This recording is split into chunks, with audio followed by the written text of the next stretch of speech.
basura, mga pekeng balita agad mabubura. Mga troll farm, malamang susuko na, dahil kami ang bebenga, humanda ka na. Mga makachina, benga, benga. Mga fake news, benga, benga. Salbahing dedes, benga, benga.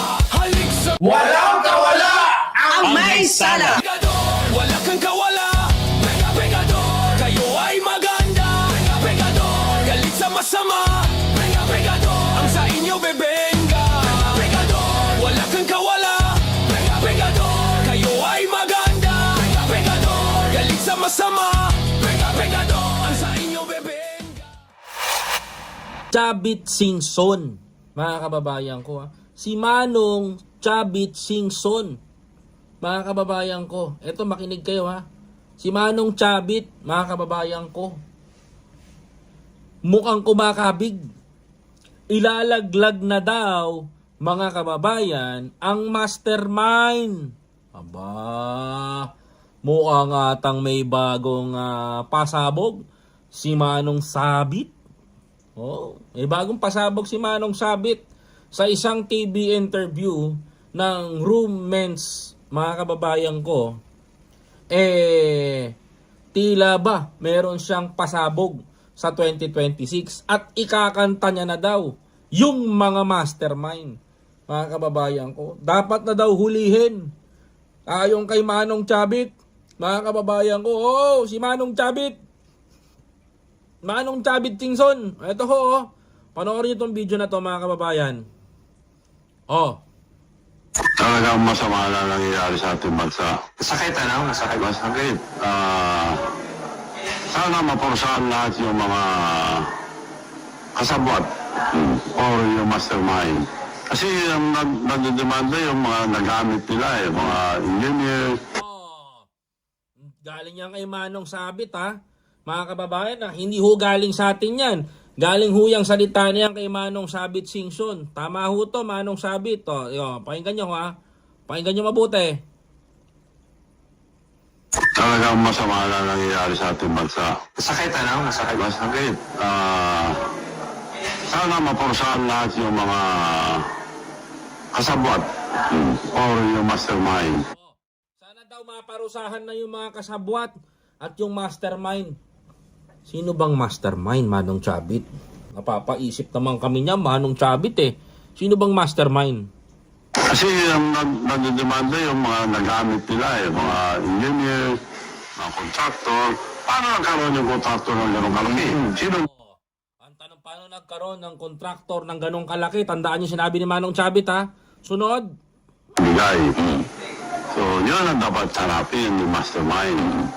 Okay lang kasuhan nila, pero yung gumawa,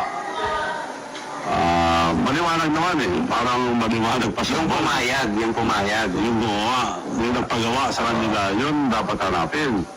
Like, yung Diskaya, 3 years, 34 billion na nakuha. Paano makakakuha yun nung mapakasayang bigay sa kanya? Oh, ha? Sabi ni Manong Chavit, 37 billion ang nakuha ng mga Diskaya. Sinong nagbigay sa kanila? Aba. Saan nga ba nag-umpisa ang mga Diskaya? Di ba panahon ng mga Duterte? Mga kababayan? Oh, tama ba ako, Manong Chavit? Tama yung sinasabi ni Manong Chavit talaga dito. Talagang dapat ipakulong. Ilabas yung mastermind. Sino ba ang mastermind, Manong Chavit? Yun ang gusto namin malaman. Baka kilala mo. Timbre mo na sa amin, Manong Chavit. Di ba? O, 37 years daw eh, oh. Yun ang hanapin. Hindi yung kakasuhan nila si Diskaya. Sino nagbigay sa kanya ng project? Sino ba nagbigay ng project sa mga Diskaya? Di pa panahon ni Duterte, Manong Chavit. Tama ba ako, Manong Chavit? Oh. Yun ang matindi doon. Panahon ni Duterte na mayagpag ang mga Diskaya, so ibig sabihin nun, kailangan makulong yung mga mastermind. Mukhang kakanta na si Manong Chavit dito ha. Mukhang lumilihis na ng tono si Manong Chavit. Mga kababayan ko, tignan nyo ha. At binigyan nila ng pera. Nagbanggit na pero pinipigil yung ICI Chairman Reyes. Hindi pwede ilagay yan dahil kilala nila. So, hindi maganda investigasyon ng ICI. Niloloko lang tayo. Ano ICI? Oo, tama yon. No, Heb. Halika, Heb, di ba? Tama yon. Si Manong Chavit, ilagay nyo sa ICI. Di ba, Heb? Oo. Total naman, sabi ni Manong Chavit, hindi daw applicable. Hindi daw matibay ang pag-iimbestiga. Ilagay si Manong Chavit sa ICI. Tapos doon niya patanayan kung yung kaya niyang gawin. Oo, isa nagdadakdak Kesa si puro Manong ganyan Chavit lang, no? dito. Di ba? Nagpapa-interview ng ganyan. Sa kanila lang, di ka nagpapa-interview kay Biyahe ni Koy. Gusto mo bang invite? Oo, invite natin si Manong Chavit. No? Manong Chavit, kung nanonood ka man ngayon, hindi kita binabanatan, love ka namin. Pero ang tanong kasi dito, Manong Chavit, willing ka ba mag-ICI commissioner? Di ba? Oh, kung mag-ICI to si Manong Chavit, magaling kasi sabi niya dito, kilala niya daw ang mastermind. May alam siya. May alam siya. Tapos bukod sa may alam siya sa mastermind, dapat daw mapakulong yung mga nagbigay sa diskaya ng project. Napaisip ako. Di ba nagbigay ng project sa mga diskaya panahon ni Duterte? Tama! O kaya dapat si Manong Chavit talaga. Dapat talaga si Manong Chavit ang ilagay sa ICI. Siya ang pumalit sa mga nag-resign. Oo. Dami Simpson din na nag-resign doon. Dapat si Manong Chavit ang ipalit natin, mga kababayan ko. Total naman, magaling si Manong Chavit sa pag-iimbestiga ng ganyan. Si Manong Chavit ang ibala natin doon. Pupusta ako, mga kababayan ko, 100% mapapahuli ni Manong Chavit ang mga Duterte. No. Kasi sabi ni Manong Chavit imagine mo na kumita ang diskaya ng 337 billion pesos. Tapos mga kabayan ko, ipakukulong sila. Ipakukulong ng ganito. Sino ba nagbigay sa mga diskaya? Di malalaman natin yan, mga kababayan ko. Na si Manong Chavit di ba? Si Manong Chavit, kung nanonood ka ngayon, iniimbitahan kita sa Bengador, Manong Chavit, na mag-podcast. Sagutin mo yan, Manong Chavit. Ako willing ako, Manong, na makakasama ka dyan. Sa Bengador, ini-invite ko po si Manong Chavit dito, ha. Sana po makasama ko one day itong si Manong Chavit. To be honest, Manong Chavit, isa ka sa mga iniidolo namin pagdating sa pagiging brusko at lalakero tuloy at pagiging lalaki. Manong Chavit, no? Kasi marami alam si Manong Chavit, baka mabahagian mo kami sa alam mo, Manong Chavit, di ba? Sa tingin niyo ba makukulong sa publiko, yung buong sa tingin niyo ba makukulong yung mastermind? Awa ng Diyos palagay ko. Wala nang awa ng Diyos, Manong Chavit. Mahuhuli mo yung mastermind, mga kababayan ko, no? Mahuhuli mo yung mastermind, Manong Chavit. Pupusta ko 100% mahuhuli mo yung mastermind. Ikanta mo na rin. Di ba? Kasi maliwanag ang sinabi niya, yung diskaya. Panghawakan natin sinabi niya, Diskaya, paano nangakuha ng project ang Diskaya, and according to Diskaya, nag-boom ang kanilang negosyo way back 2016, panahon ni Duterte. Sino ngayon na nagbibigay sa kanya ng project? Automatically, Duterte administration. Sinong mastermind nun? Nasa Duterte administration. Paano masasabi ni Manong Chavit yan? Siyempre, alam ni Manong Chavit na ang pinagmulan ni Diskaya ay Duterte administration. Kaya ang nangyari, si Manong Chavit may sinabit, mga kababayan ko, at ipapahuli niya yung mastermind. That is what we want to, na gusto namin malaman.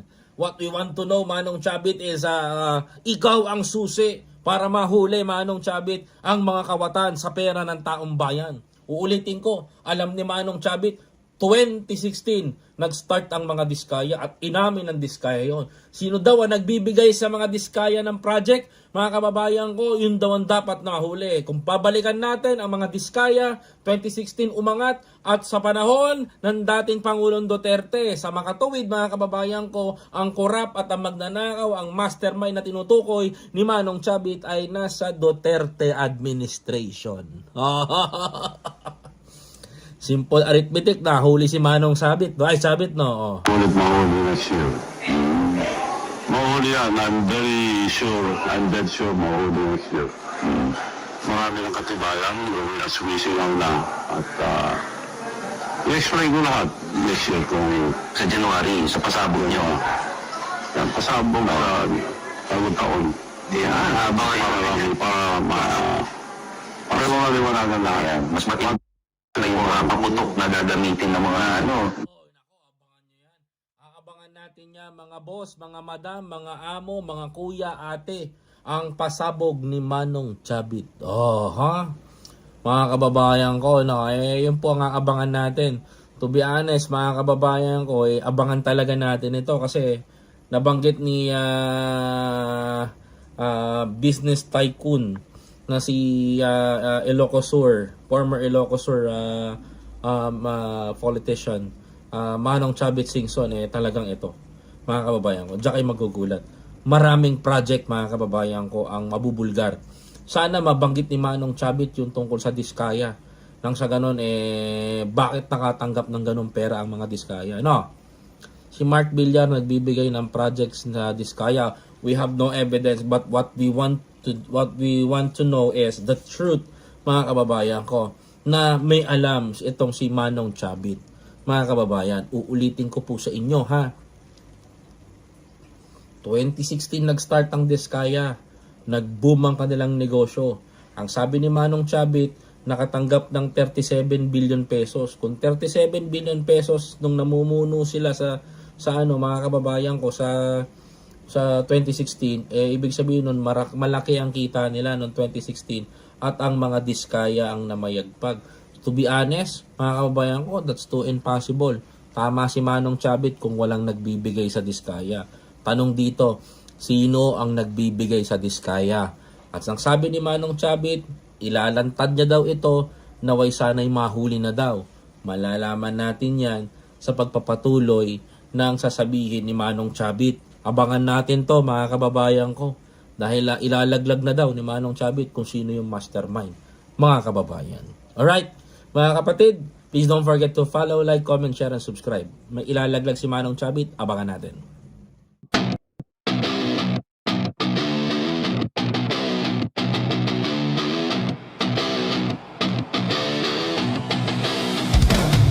Hey!